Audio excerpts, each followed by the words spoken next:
Research and recording of Canadian creepies happens on the shared land and traditional territory of the Haudenosaunee and Anishinaabe peoples, many of whom continue to live and work here today.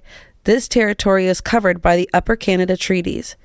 A key treaty governing this territory is the Dish with One Spoon Agreement. The treaty between the Anishinaabe, Mississaugas, and Haudenosaunee people binds them to share and protect the land. Subsequent Indigenous nations and peoples, settlers, and all newcomers have been invited into this treaty in the spirit of peace, friendship, and respect. We all share the responsibility of ensuring the dish is never empty, meaning we must take care of the land and the creatures we share it with. Ready? I think we're ready. All right.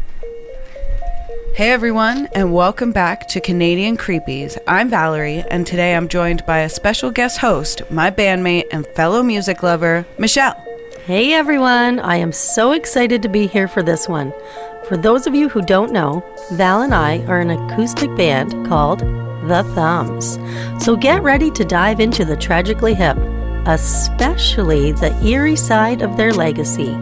It's right up our alley. Absolutely. In our last episode, we explored the Hips' music, their cultural impact, and Gord Downey's deep connection to the supernatural. But tonight we're taking a step further because the weirdness doesn't stop there. No, not even close. We're talking haunted venues, eerie fan experiences, and the strange energy surrounding places linked to the hip. From ghostly sightings to unexplained phenomena at their shows, there are some seriously wild stories out there. And we have to get into Ahead by a Century and the eerie coincidences around it. There's just something almost prophetic about that song. Plus, we'll explore the long-running connection between musicians and the supernatural. The Hip aren't the only ones with eerie stories to tell. So settle in, because this episode is packed with strange encounters, haunted history, and maybe even a few ghostly encore performances. Let's get into it. Got it. Just when you think you needed that. No. I don't need a man. See, you're smart. Exactly. I don't need a man to make it happen. Hello, hello. Okay. All right. Hang on, I'm just trying to figure out how to twirl this one again. It's only going to there. Oh, we have to put it that way. Well, like, why won't it twirl? Or it's like locked or something. I know, they do that. Okay, so let's get into it. We're back, baby. Here we are. We're going to talk about Kingston, Ontario, the Hips' hometown, and its haunted past.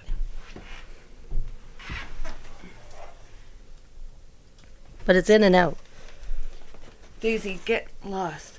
Come. Oh. Daisy. Boop. Jeez Louise. Silly Daisy. Holy Hannah. How we Hello? doing? I can hear. Okay. So, Kingston, Ontario, the Hips' hometown and its haunted past. It's a city steeped in history dating back to the 1600s. Known for its historic buildings, old prisons, and waterfront, it's no surprise that it also has a reputation for being one of Canada's most haunted cities. And you've never been to Kingston. I have not Me been either. to I Kingston. think I asked that last time. The Hip was formed in Kingston, played their early shows here, and even had their final emotional concert in 2016 at the Rogers K-Rock Centre, now the Leon Centre. So the first location we're going to talk about in Kingston is a place called Fort Henry. Okay. Fort Henry is a 19th century military fortress that has long been rumored to be haunted. So probably similar to like Niagara-on-the-Lake. I would say, yeah. Visitors report hearing disembodied voices, footsteps, and the sounds of phantom soldiers marching, which the disembodied voices, very common with hauntings. Definitely. So creepy. So creepy. Ooh. Some even claim to have seen shadowy figures patrolling the fort at night. While the Hip never played here, it was part of the Drac Bop. It was part of the backdrop of their formative years, and its eerie energy is something any Kingstonian would be familiar with. Shout out if you're from Kingston. I want to hear from you. The second location is the Kingston Penitentiary. Oh. I assume you've never been there either? No. Never once? Never been to Kingston. The Kingston Penitentiary operated from 1835 to 2013 and housed some of Canada's most notorious criminals. Stories of ghostly prisoners, cold spots, and eerie noises have been common for decades. Since closing, it has become a tourist site where visitors report feelings of being watched and unexplained sounds echoing through the halls. Ooh. Ooh. Oh, what is it? Well, there's no direct connection between the Hip and the penitentiary. It's a looming presence in Kingston's identity, a place Gord Downie likely passed many times given its proximity to the heart of the city. Of course. So it's a stretch, but I'm including it. Number 3, the Toucan. This place was one of the Hip's early stages. Have you ever heard of it? No, I don't think so. I think it's so funny that there's a bar in Canada called the Toucan. I like the name. It's a cool name. It is a cool name. Before they were famous, the Tragically Hip played at Kingston bars like the Toucan. This spot has a rich history dating back to the 19th century and is known for its dimly lit, cozy atmosphere. Some bar staff have whispered about unexplained phenomena like glasses moving on their own and cold spots near the stage. Could it be lingering energy from the countless musicians who played there over the years? Ooh. Or is it a window open? Oh. Like, I'm not a skeptic. I do believe in ghosts, but it's when the cold spots, I'm like, well, that could be I know. a number of things. It's hard to really know. It is hard Right? to know. The fourth place we're going to talk about is the Grand Theater. Kingston's Grand Theater is another hotspot for paranormal activity. The historic venue has been in operation since 1902, and countless performers have reported seeing strange figures in the audience or hearing whispers when the place is empty. Ooh, that'd be so creepy. So creepy. The Hip played here early in their career, and given Gord's sensitivity to energy and spirits, one has to wonder if he ever sensed something beyond the living while on stage. That could have been some Wow. of his like movements. That's right. He's being Something was possessed taken over by his the body. spirits of the theaters he played at. Ooh. So the Horseshoe Tavern in Toronto is one of Canada's most haunted music venues. Yes, I've heard that. It's a legendary venue in Toronto that has hosted some of the biggest names in music, including the Tragically Hip. Oh, yeah. That So- was right away they played there. Like, they were pretty young. At the Okay. Horseshoe. Okay. Yeah. So when they were like first starting? Yeah. Gotcha. This bar, which opened in 1947, has been rumored to have an eerie energy. Have you been there? No. I've been there. No. I've been at Massey Hall. Oh. Ooh. Some musicians have reported hearing phantom music when the stage is empty. Others have seen shadowy figures move across the room after hours, and a few have even claimed to feel an unseen presence backstage as if someone or something is watching. Wow. Creepy. Powerful. Given the intimate connection between the Hip and this venue, it's fascinating to think about whether any of them ever felt something supernatural during their many performances Wow. I wonder if Gord's been back there. there. Right? Right? Hey! The Roxy Theatre in Vancouver has an unsettling presence. It's another Hip favorite, and it carries its own unsettling reputation. Musicians who have played here talk about a strange energy in the backstage area. Some have claimed to hear whispers when no one is around, and the old structure has been standing for decades. And with that much history, who knows what kind of spirits may linger. Big time. Definitely dramatic spirits, Yeah. because it's in a theater. Of course. The Hip's connection to the Roxy makes this venue even more intriguing. Gord Downie, known for his poetic and spiritual way of seeing the world, may have picked up on the residual energy that so many others have sensed here. Ooh. That's why they just had to keep going back. That's why. That's Right? exactly why. Yeah, it seems like Like that. they were just drawn to that these energy. yes. Yes. Yep, that tracks. Other haunted venues and Hip-connected locations. Massey Hall in Toronto. Woo! I love Massey Hall. Been there. That's where I saw John Baptiste and the Beaches. Oh, okay, Yeah. cool. Love it. That would have been a good Love, one love, there. love Massey Hall. I've been there so many times. It's amazing. It's amazing. Massey Hall is one of Canada's most iconic concert venues, and the Tragically Hip played here multiple times. There have been reports of ghostly activity, including strange lights flickering during performances, unexplained cold spots in the dressing rooms, phantom applause when no one is in the hall. Ooh, that one gave me the goosebumps. Given the sheer number of artists who have performed here, it wouldn't be surprising if the energy of past musicians still lingers. Makes you wonder. Right? Yeah. All these music places with all these energies. It seems like backstage a lot too. Yeah, right? Right? And it has to be, well, if you were like even just a person who's passionate about theater or music, going into there, like after you passed, if you could pick anywhere to go, you're going to go to a theater. Why would you not go to Massey Hall? I mean, I'd be there every day. Yeah, you're like, Hey guys, I get to go backstage. Me again. So that's where I'll be. Exactly. For the rest of time. I'll just be checking out all of these concerts for the rest of time. No big deal. No bags. Another location that is haunted and hip connected is the Algonquin Resort in St. Andrews, New Brunswick. Wow. While the Hip didn't perform at the Algonquin Resort, they did play in New Brunswick multiple times, and this historic hotel has one of the strongest ghostly reputations in the country. Really? While with its long history of hauntings, such as an unexplained woman in white who roams the halls, it would have been an interesting place for Gord Downie with his deep curiosity about the unknown. So maybe he checked it out at one point. Wow. Another one is the Confederation Center of the Arts in Charlottetown in Prince Edward Island. Cool. The Hip played in Charlottetown multiple times, and the Confederation Center of the Arts is another venue with rumored paranormal activity. Staff and performers have reported unexplained whispers, objects moving, and strange reflections in mirrors. The Tragically Hip didn't just leave a legacy in music, they left an imprint on the places they played. Many of the venues associated with them have eerie histories, and given Gord Downie's well-known connection to spirits and energy, it's compelling to consider whether he ever felt something beyond this world.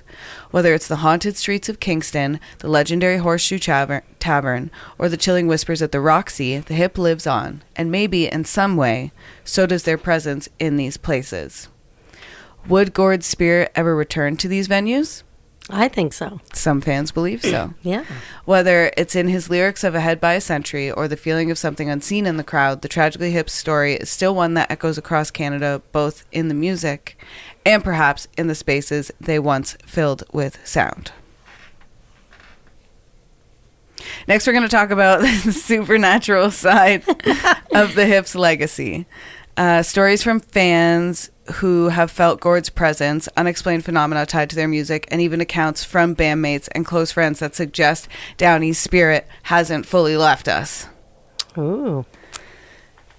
So after a beloved public figure dies, it's not uncommon for fans to report feeling their presence in some way, Right. which I've never thought. Well, I mean, I guess I have. I guess when I was younger, yeah, I guess I have. You know, that's a lie. Yeah. I lied to you all. Yeah, I've totally felt that. I've been like, Bowie is with me. I have. He's everywhere. He's everywhere. Yeah. Absolutely. I've thought that. Definitely. However, the experiences surrounding Gord Downie seem to go beyond simple nostalgia or wishful thinking. Many fans have shared stories of hearing the Hip's music at uncanny moments, right when they were thinking about Gord or needing a sign. Wow. Some have reported sudden shifts in energy, like unexplained chills, flickering lights, or even objects moving while Hip songs played. There have been personal accounts of seeing what they believe to be Gord's presence, often described as a fleeting shadow, an unexplained figure in the corner of a photo, or a sensation of being watched in a comforting, familiar way. Wow. Right? Imagine that was you and you're like, whoa, I think that's Gord. Yeah, Like, you'd be like, whoa. Gord Downie is... Can I have your autograph? One fan recalled walking along a quiet lake at sunset, listening to Ahead by a Century on their headphones, when a breeze suddenly picked up, carrying what they swore was a faint voice singing along. That's Wow, beautiful. That's really nice. Another claimed that a radio in their home, which had been off, suddenly started playing Grace 2 at full volume on the anniversary of Downey's death. Oh my gosh. Imagine that happened to you. I couldn't. Oh my God. I would be like, I'm the chosen one. I'd be calling you. I'm like, I'm the next Canadian legacy. It's us. Basically. The thumbs. We're the next hip. We're on the right path. The hip, the thumbs, it's not far. Not at all. Hey, hip. Hey, hip, thumb. These moments, while unprovable, are deeply personal and meaningful to those who experience them. Yeah, it's up to you whether you choose to believe or not.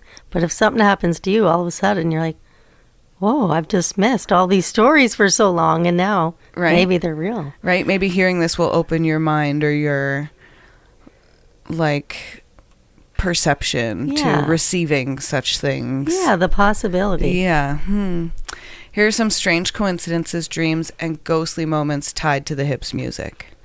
One of the most commonly reported supernatural experiences involving the Tragically Hip is dreams.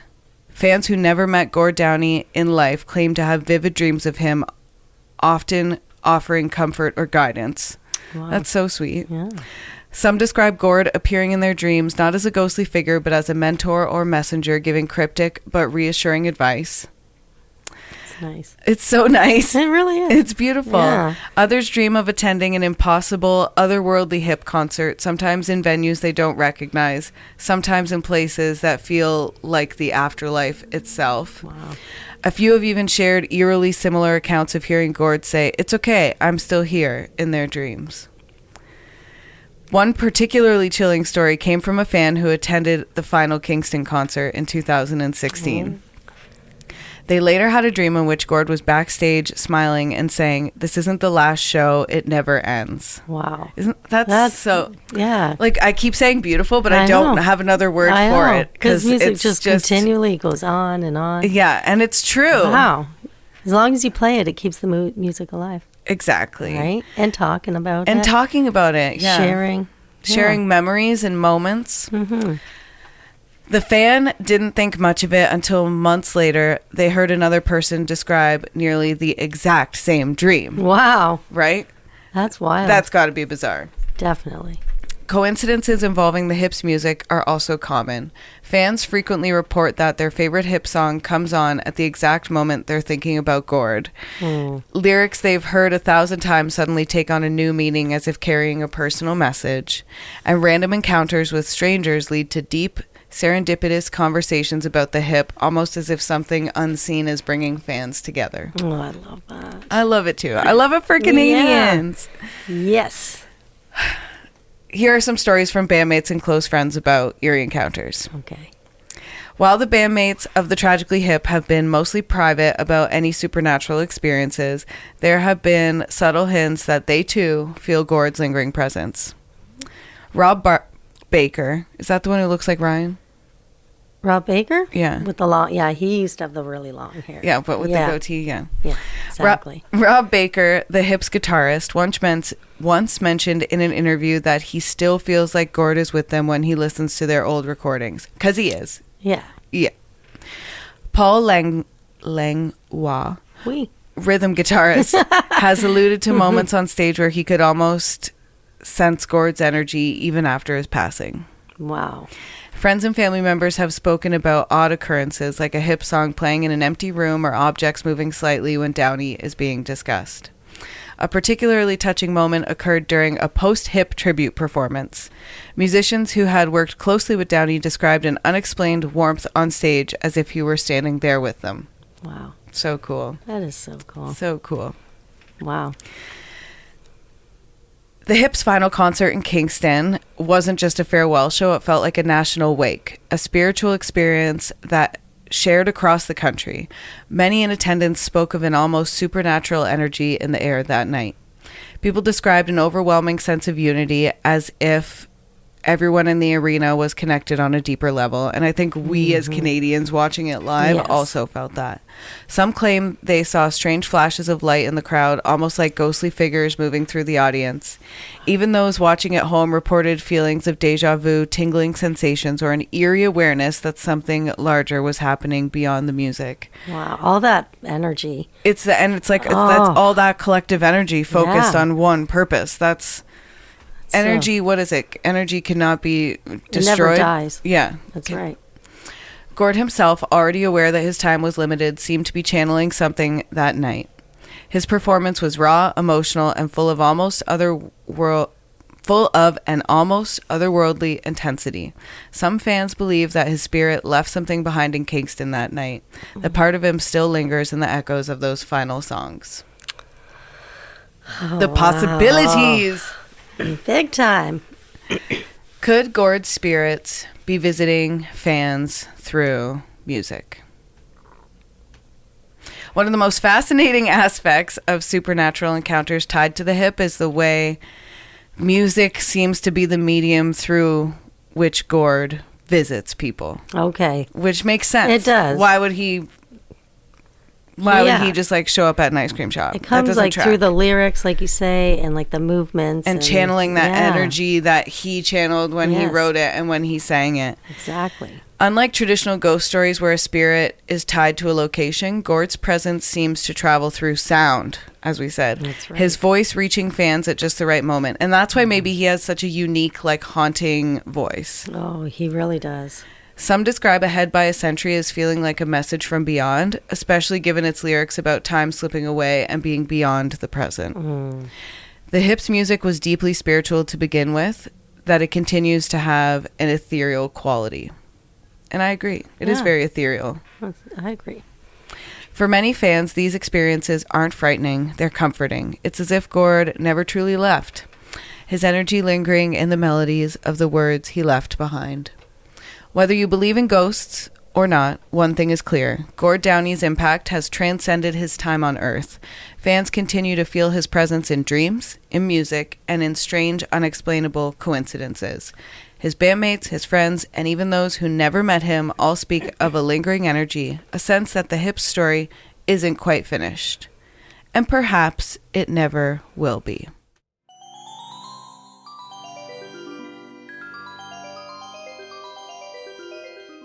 You. Still haunting the same old fast fashion? Time to dig up something better with Back from the Dead Goods, a Canadian small business where forgotten threads get a second life and sustainability meets spooky. This isn't just upcycled clothing. It's resurrected fashion with an eerie edge. Handpicked, reworked, and revived, every piece is as unique as a ghost story whispered at midnight. And because you're a part of the Canadian Creepies family, you get an exclusive deal. Use code Canadian Creepies at checkout for 10% off. Find them lurking on Instagram, Etsy, and Poshmark. Links are in the episode description. Give your wardrobe a second chance at life, if you dare.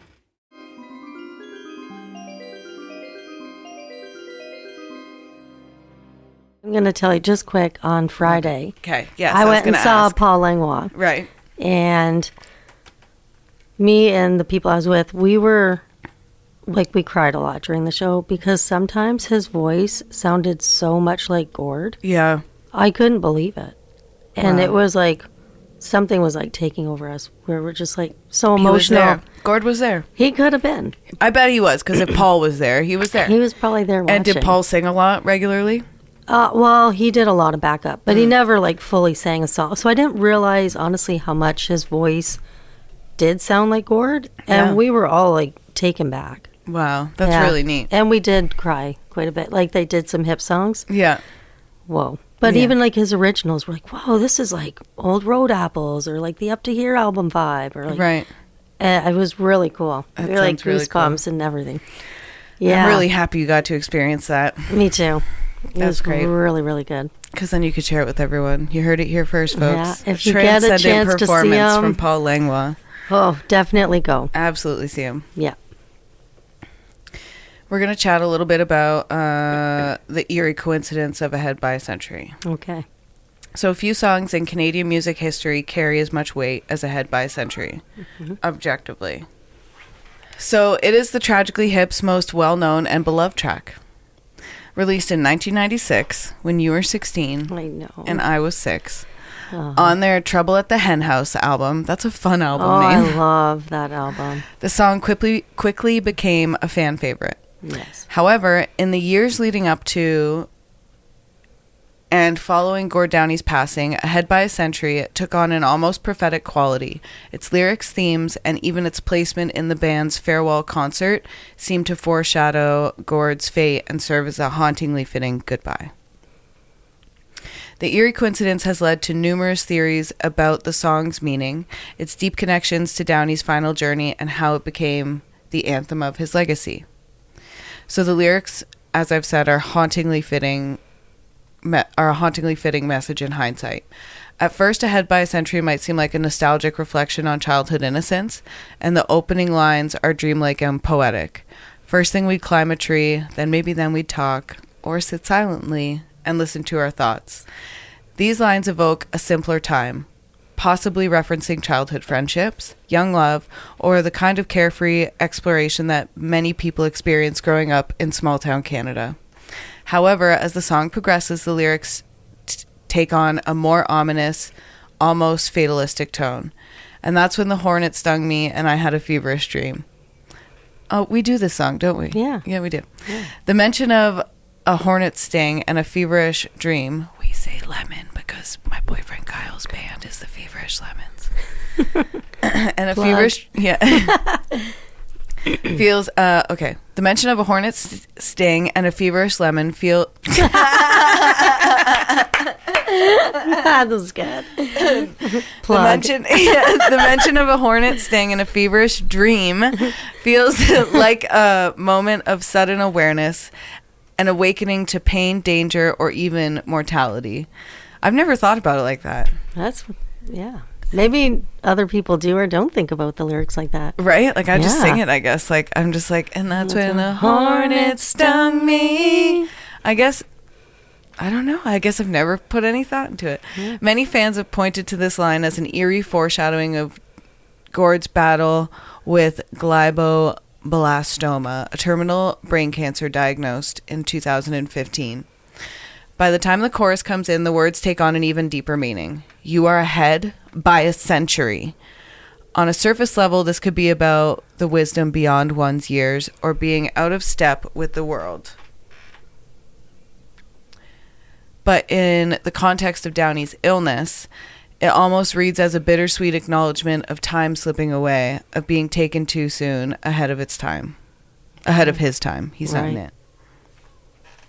In the years since the song's release, many interpretations have emerged.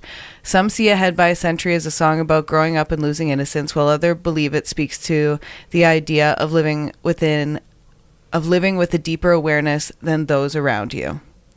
However, in the wake of Gord's diagnosis and eventual passing, the song's meaning seemed to shift. Fans began seeing it as something more profound, almost otherworldly in its significance. Was it a premonition or a metaphor for illness? Some believe Downie may have unconsciously written Ahead by a Century as a reflection of his own fate before he even knew it. The feverish dream could symbolize his later struggles with cancer and the clarity that comes with facing mortality. A spiritual awakening. That's powerful. That is powerful. This is like a deep analysis of the hip. Big time. Downie was always deeply introspective, and Ahead by a Century could be interpreted as a reflection on reaching a level of understanding or enlightenment that others haven't caught up to yet. Given his later advocacy for Indigenous reconciliation and spiritual themes in his solo work, Secret Path, the song could represent a connection to something beyond the physical world. And it could be a message about leaving too soon. Yeah. The phrase Ahead by a Century could be interpreted as a reference of being taken before one's time. As we know, Gord tragically passed away at 53 years old, leaving behind a body of work that would continue to inspire for generations, perhaps a century or more. And this is how it became the anthem for his legacy in the final tour.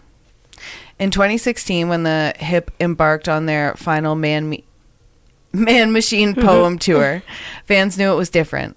With Downey's terminal diagnosis, this was not just another set of concerts, it was a farewell. Throughout the tour, Ahead by a Century took on an eerie, greater emotional weight. An even greater emotional weight. It was the song chosen to close the final show.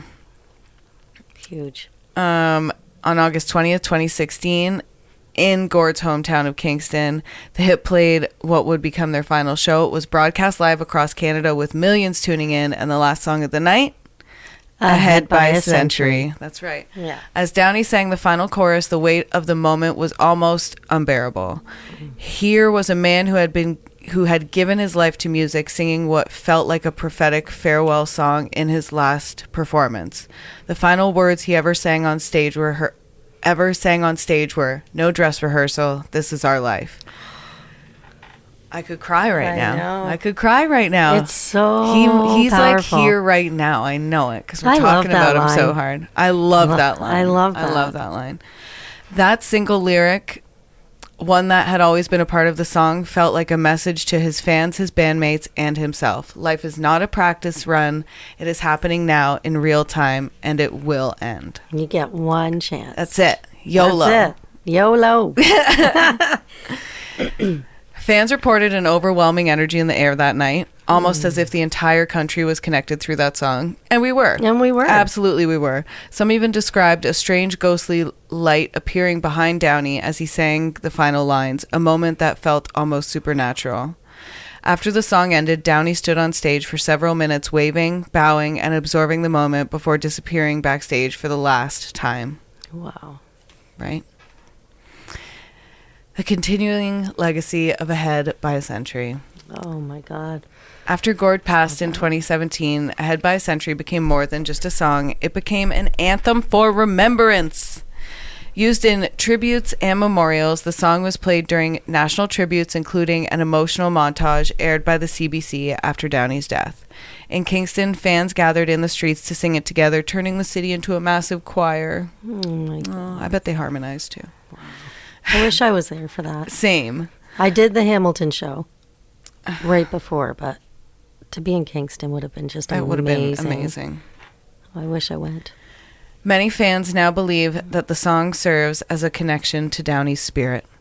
Some have even reported hearing it play at strangely fitting moments, whether on the radio, in a store, or even in their dreams. I love that. Me too. I love it Sometimes- for Canadians. yeah, I love the Tragically Hip for Canadians. Oh, sometimes you just It's for us. you're going through something and then you put on the radio and it's just that one And you're tune that would perfectly connect what Yeah. you're going through. You're like, this was meant to be. Yeah. I was meant to change the channel or That's right. whatever. Yeah. See? And that's what the Everyone hip's has there that for. with the hip. Yeah, everyone. Every Canadian. Yeah, especially if you're feeling like a little askew. You know, you could throw the hip on. It's comfort music. It's like comfort food, but it's comfort music. That's right. Like just good background tunes. It always feels good. It always loosens up a room too. You don't know what to play at a house party? Throw on the hip. Throw on Everybody some knows hip. the hip. It can go from there. It can go from there. But throw on the hip at a Canadian house party. You're golden. You're winning party of the year. That's right. And the song also has a timeless quality. The song's themes of nostalgia, mortality, and understanding seem even more profound now. It feels like it was always meant to be a part of Downey's legacy long before he even knew his time was limited. The eerie coincidence of Ahead by a Century lies in the way it seemed to predict, encapsulate, and define Gord Downey's final years. Whether by chance or something more mystical, the song became a perfect farewell, not just for Downey, but for the Tragically Hip's legacy as a whole. Even now, years after his passing, when that song plays, it feels like Gord is still speaking to us, and maybe in some ways, he is. Maybe. I like to think he is. I like to think he Yeah. is too. Feels comforting to think that. Now we're going to chat about some strange energy and ghostly sightings. So the same sort of deal like we've been talking about. Of course. The Tragically Hip is more than just a legendary Canadian band. They're a cultural phenomenon whose music resonates on a near spiritual level, as we've been discussing. It's no surprise that after Gord Downie's passing in 2017, fans and those close to the band started reporting strange energy, unexplained phenomena, and ghostly encounters tied to the band's legacy. While there's no definitive proof of the supernatural at play, and I am not a reporter, many believe that Gord's spirit, or at the very least his energy, still lingers in the places that were deeply significant to him. Kingston, Ontario, one of them, the heart of the hip, Of course. was more than just the hometown of the Tragically Hip. It was their foundation, their inspiration, and ultimately Everything. it was their everything. Bobby Baker still lives there. He still lives like in the Wow. same neighborhood he grew up in. That's amazing. He has no desire to move. He's That's like, what "I'm good." Paul Langlois said on Friday night. Yeah, he's like, I didn't "I'm know good." that before that.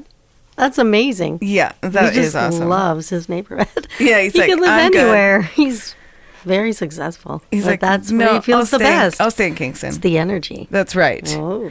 That's right. So it was their inspiration and ultimately the site of their legendary final performance. Several places in Kingston have been tied to the band's history, and some claim to have experienced eerie energy in these locations.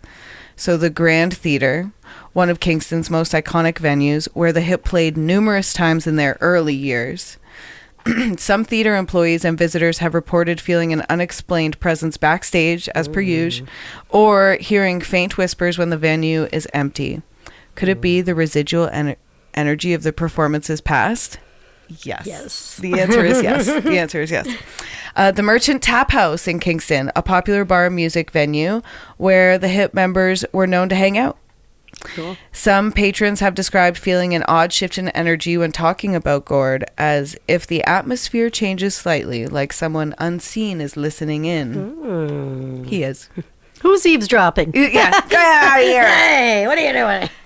And Skeleton Park, or McBurney Park, is a well-known burial ground turned park in Kingston. Who approved that? Who on the city approved that? Holy hell. Burial ground turned park. Talk about creepy. This, Yeah, definitely energy there. as a surprise to no one, this area already has a haunted reputation. It's also a place Gord is said to have visited.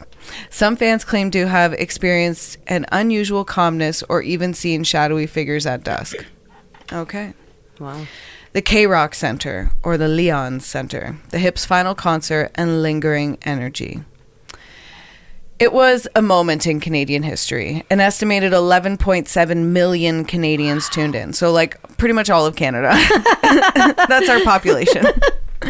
As Gord, despite his terminal brain cancer diagnosis, delivered a show filled with raw emotion, intensity, and what many described as an almost supernatural presence. After the concert, some attendees reported a strange stillness in the air upon leaving, as if time had momentarily slowed down. Wow. Like, that's just the energy, because there was so much of it, and then it went, and it created a vacuum. Do you know what I mean? Yeah. They also reported feeling a big rush of energy during Ahead by a Century, almost as if something beyond the stage was present.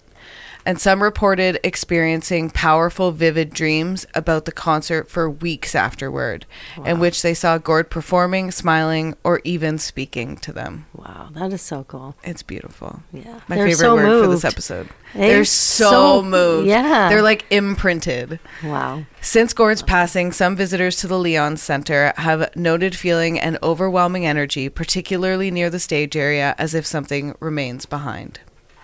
And it probably does. And it does. It 100% does. Don't make me linger. Don't make me linger.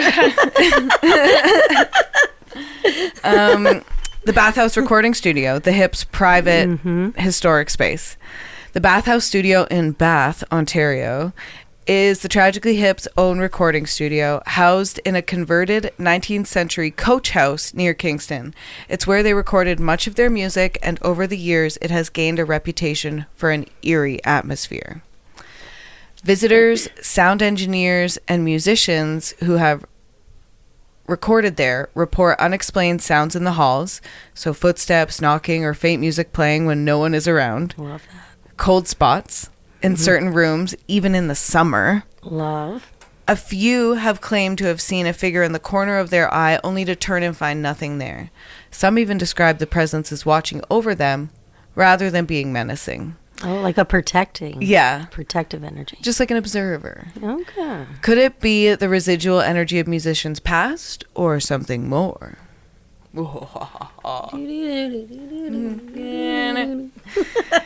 Fan experiences. Is Gord still with us? Perhaps the most fascinating reports of strange occurrences come from the Tragically Hip fans themselves. So us, our homies, our friends, our peers, our comrades. The most connected to the band. That's right. Many have shared eerie, heartfelt, and almost otherworldly experiences that suggest Gord Downey's spirit hasn't fully left. Songs playing at the perfect moment. I love that. Same. Countless fans have shared stories of Hip songs, especially Ahead by a Century and Grace too, playing at strangely meaningful moments, such as during moments of grief, celebration, or when thinking about Gord. Some say their radios have even turned on by themselves. I love that. And I believe that to be true. You can't prove it wrong, so it happened. Dream visitations. Some fans claim to have had vivid dreams of Gord, where he appears to them, smiling, offering words of encouragement, or simply playing music. The dreams often feel incredibly real, and many wake up feeling emotional, but comforted. I love. Yeah. There's another great line, and it goes like, don't say people lose people all the time anymore. And I love that line because it's not just... oh, well, like everyone dies. It's like people grieve so differently. They feel things so differently. They do. And no one should just say, well, move on, right? And right. I think that line is so powerful. Yeah, I love that line. It's one of my faves, too. He was so good with words. A few people who have visited Gord's memorial sites or important Hip locations claim to have seen flickering lights, sudden breezes with no source, or even what they describe as a feeling of being watched over. A lot of consistency with the being watched over. Oh, yeah. Does Gord Downey's spirit still linger? Well, there's no way to know for sure. The sheer number of stories from fans, friends, and those who worked with the Hip suggest that Gord's energy remains in some form. Whether it's in the music, in the places he loved, or even in the air during a Hip song played at just the right moment, it's clear that he left a lasting mark, not just in Canadian music history, but in something deeper and more mysterious.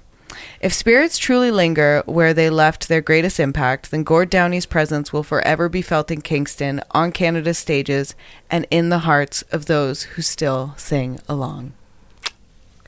Every Canada Day, crank the hip. Crank the hip. Crank that hip every Canada Day. Not Soulja Boy. Don't crank that Soulja Boy. No, crank that hip. That hip. Okay, we're going to switch it up a little bit. Okay. We're just going to talk about some... So music and the supernatural have always shared an eerie, fascinating connection. So we're going to veer off the hip just a little bit. Okay, just a little teeter. We're just going to talk about some other musicians. Okay. From musicians experiencing ghostly encounters and eerie premonitions to the idea that songs and instruments carry an energy beyond death, the music industry is filled with chilling tales. Some of the most legendary musicians have reported encounters with spirits, and in some cases their own deaths seemed almost predicted, whether through song lyrics, visions, or strange coincidences. So here are the famous musicians and their ghostly encounters. Okay. And you're not going to be surprised by them. Many legendary artists have claimed to experience paranormal activity, often in recording studios, hotels, or homes where intense creative energy once flowed. As a shock to no one, number one is John Lennon. Oh, yeah. I'm not surprised. No. So, and this is the ghost of the Dakota, and Lennon's own spirit lingers. So John Lennon, a known believer, and for those who don't know, John Lennon, one of the founding members of the Beatles. Okay, thank you. If you don't know who the Beatles are, I'm sorry. I can't help you. Google them. You're going to have to Google Spotify them. John Lennon, a known believer in the supernatural, had his own ghostly experiences before and after his tragic death. Before his death, while living at the Dakota, the infamous New York apartment building where Rosemary's Baby was filmed, Lennon claimed to see a ghostly figure wandering the halls. He referred to the spirit as the crying lady and believed the building held dark energy. Wow. After his death, multiple people claim to have seen John Lennon's ghost. His bandmate, Paul McCartney, has spoken about sensing Lennon's presence in the studio, saying that while recording Free as a Bird, a posthumous Lennon song finished by the remaining Beatles, Okay. a white peacock suddenly walked into the studio and refused to leave. Paul took it as a sign that John was there with them. That is so cool. I've never heard that. Yeah, me either. Wow, that is so cool. Yoko Ono also said she saw Lennon's spirit at the Dakota sitting at his piano. He reportedly turned to her and said, "Don't be afraid. I'm still with you." Aww. And you want to believe Yoko. Yeah. You want to believe it. She loved him. She loved him. Jim Morrison. It's the next one. The ghost at Père Lachaise Cemetery. Ah, oui, in Paris. Yeah, in Paris. Apparently he's still alive, they're saying. Yeah. I just saw a post. I think he's in New York. Yeah, him and Elvis. Hanging together at Burger King, I think it was. Oh, yeah. I'm just kidding. Jim Morrison of The Doors. And the song The Doors does is When You're Strange. When you're strange. Hey, we do that one. When you're Well, we have, but never live. strange. Bow, faces. Anyway, that's a great song. Really good. So Jim Morrison of The Doors was deeply fascinated with the supernatural. He was known to experiment with shamanism, tarot readings, and hallucinogens to connect with spiritual forces. He often spoke about feeling haunted by the spirit of a Native American man he saw die in a car accident when he was a child. Oh my goodness. Traumatic. That sounds more just like a trauma memory, but okay. He claimed this spirit entered him and stayed with him throughout his life, influencing his music and poetry. I love that that's how he's translating it. I really, truly think he was just traumatized from that experience. Morrison is buried in the Père Lachaise Cemetery in Paris, a famously haunted location. Many visitors have reported seeing a shadowy figure near his grave, hearing whispers, or feeling an unexplained chill. His eerie prediction was before his death, Morrison frequently told his friends, "I'll probably be number 3," referring to the deaths of Jimi Hendrix and Janis Joplin in 1970. Oh, wow. Morrison died exactly a year later in 1971, also at the age 27, cementing his place in the infamous 27 Club, a group of musicians who all died at 27 under mysterious or tragic circumstances. It's such a weird coincidence. So weird. I was really happy when I turned 28. Yeah, I'm just gonna say, I'm just throwing that out there. I made it. Not that I'm a real musician like them, but I love 28. Yeah, 28's a good year for me. The next one is Elvis Presley. Well, he's still alive. He's still alive, yeah. The King and the Other Side. Elvis Presley. That's a ghost in our house right now. Woo. Elvis Presley was deeply interested in the paranormal and spiritual, and in spirituality. Thank you. Reportedly having prophetic dreams and an eerie connection to the supernatural. The premonition of his death. So Elvis allegedly told friends he had dreams about his own death in the weeks leading up to it. He also had an obsession with the number 42, which turned out to be the age he died. Wow. Also, Graceland is haunted. Many believe that Elvis's home, Graceland, is haunted by his presence. Visitors and staff claim to hear footsteps, the sound of a guitar playing when no one is there, and even see glimpses of a figure resembling Elvis. Wow. And Elvis's belief in ghosts. He was known to visit haunted locations and believed he was visited by his deceased twin brother, Jesse Garin Presley, throughout his life. So Aaron and Garin, why would they do that? Aaron. We're Aaron and Garin. So there are some haunted instruments, recording studios, and eerie coincidences in music. It's not just musicians who have encountered the supernatural. Their instruments, studios, and even their lyrics seem to carry ghostly energy. Robert Johnson's Deal with the Devil. One of the most famous paranormal stories in music is Robert Johnson, the legendary blues guitarist who was rumored to have sold his soul to the devil at a crossroads in Mississippi. Right. The legend is that according to folklore, Johnson was a struggling guitarist until he mysteriously disappeared for a short time. When he returned, his guitar skills were extraordinary, almost inhuman. He later recorded haunting songs like Hellhound on My Trail and Crossroad Blues, fueling the belief that he made a supernatural bargain. Wow. And he had a strange death. He died young, allegedly poisoned, but many believe his deal with the devil led to his early and mysterious demise. Wow. Right? Like, oh, I'm going to give you all the skill, but you only have 10 years to live. That's right. And he's like, I'll take it. Yeah, okay. He doesn't negotiate at all. He's like, Sold. 10 years, fine, I guess. Better than 2. So John Lennon also had a haunted guitar. Wow. Well, or it's the haunted guitar of John Lennon. Oh, okay. So John Lennon's Gibson J160E acoustic guitar used in early Beatles recordings was lost for decades before being rediscovered. Some musicians who played it reported feeling a presence and then experiencing unusual cold chills while holding it, because he was like, don't touch my guitar. And apparently Abbey Road Studios is cursed. The Beatles' Abbey Road Studios is one of the most famous recording locations in history, but some claim it holds supernatural energy. Ghostly figures have been spotted in the control rooms when no one else was there. Engineers have heard whispers and footsteps late at night, despite being alone. And some musicians say they feel strange energy while recording there, as if someone unseen is watching. The more we talk about it, the more I'm starting to feel that way. Who's there? I know. I'm like, which ghostly presence is joining us? Nana? Yeah. Great grandma? So the energy of music, does it carry on beyond death? Yes. There's a belief that music holds a spiritual frequency, capable of connecting us to energies beyond our understanding. Many fans of late musicians claim to feel their presence when listening to their songs, as if part of their soul is forever embedded in the music. David Bowie reportedly believed in the idea that music transcends physical reality and leaves an imprint beyond death. Freddie Mercury's former bandmates say sometimes they feel his presence during performances. Brian May has even spoken about seeing Freddie's shadow on stage while playing. And Prince believed in the supernatural and said he sometimes felt songs were being given to him from a higher source, rather than being written by him. The world of music is deeply intertwined with the supernatural, whether through ghostly encounters, eerie premonitions, or the idea that music carries energy beyond death. Many musicians seem to have an awareness, conscious or subconscious, of something beyond this world.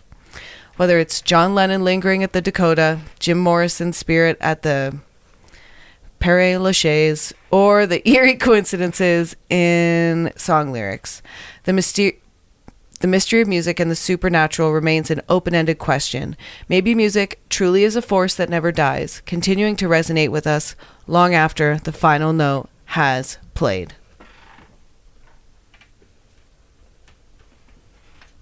Now we're going to do the creep of the week. Woo! Woo!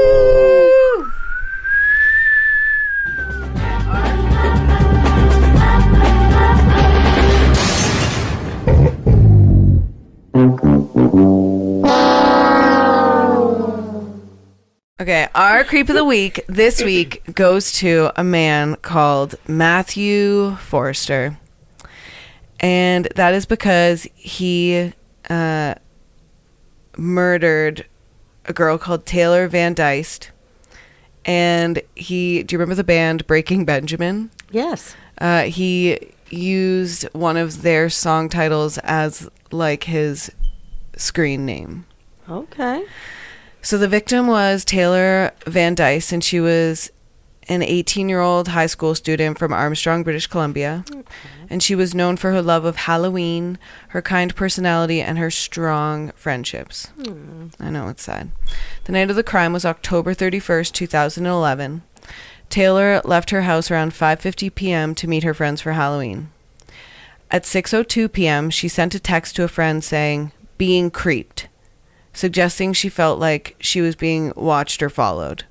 Shortly after, she was brutally attacked near the railway tracks in Armstrong. The discovery. Her family became worried when she didn't arrive at her destination, as you would. Of course. Around 8:45 p.m., a search party, including her family and police, found her near the railway tracks, unconscious and badly injured. She was rushed to the hospital, but died from head injuries and strangulation. Oh my God. And the piece of garbage that killed her is Matthew Forrester. He was born in approximately 1985, and he is from Cherryville, British Columbia. Okay. At the time of the murder, he was 26 years old. I'm not doing that math because I don't care enough about him. He had a history of violence. And it's so frustrating with these because oftentimes they have a history of violence. He had previously committed a violent home invasion and a sexual assault in Kelowna in 2004. So 4, 5, 6, 7, 8, 9, 10, 11. Only 7 years later, he was out, like ready to kill again. He had a disturbing online presence, including the username Evil Angel, which is also the name of a Breaking Benjamin song. Oh, okay. I'm going to listen to that later. Yeah. DNA from the crime scene linked Forrester to the attack. And in April 2012, he was arrested at a motel in Ontario where he was hiding. I hope he was in the crummiest motel, in the crappiest part of Ontario with the most amount of rats. Bed bugs, yeah, full rats. of yeah. Cockroaches. Guy puking. Oh, yeah. Stinks. Yeah. Toilet doesn't flush. Yeah. And I hope he had diarrhea. He was convicted of first-degree murder. He was convicted of first-degree murder in 2014 and sentenced to life in prison with no parole for 25 years. It should have been that after the sexual assault. I'm just saying. However, in 2016, his conviction was overturned on appeal. Oh, my gosh. Due to issues with the jury instructions. Oh, my gosh. At a 2018 retrial, he pleaded guilty to second-degree murder and was resentenced to life in prison with parole eligibility in 17 years. That's a while away, but... Here's the Evil Angel connection. Evil Angel is a song by the band Breaking Benjamin, released in 2006. The lyrics reference dark themes, death, and an almost predatory presence. Put me to sleep, evil angel. Open your wings, evil angel. Ew. It's unclear if Forrester specifically related to the song, but his online use of the name Evil Angel is chilling given the nature of his crime. Oh, yeah. Why he's Creep of the Week? Well, I think that's pretty self-explanatory, but he's a terrifying example of a predator lurking in plain sight, waiting for an opportunity to strike. His use of a name tied to a dark, haunting song only adds to the eerie nature of the case.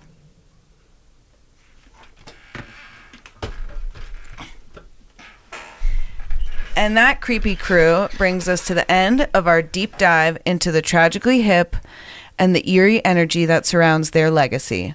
One thing is clear, their music isn't just a soundtrack to Canada.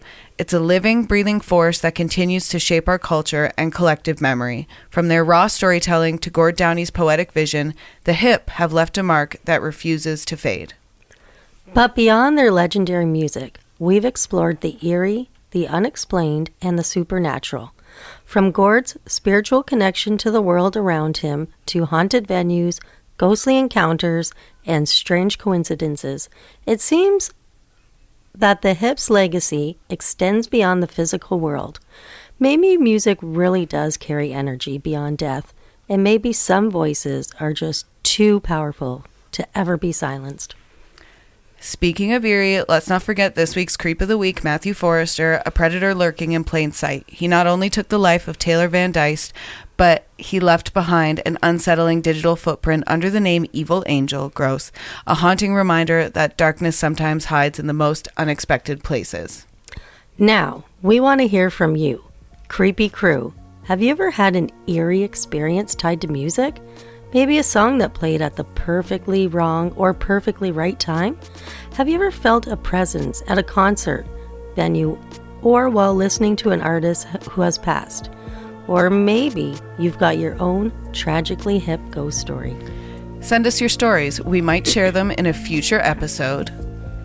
Follow, rate, and review if you love these deep dives into music, mystery, and the supernatural.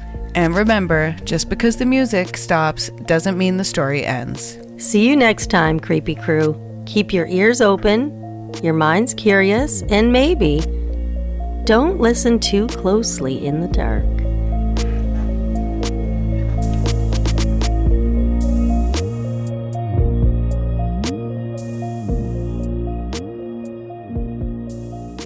Thank you to Kyle McDonald for editing and composing our theme song.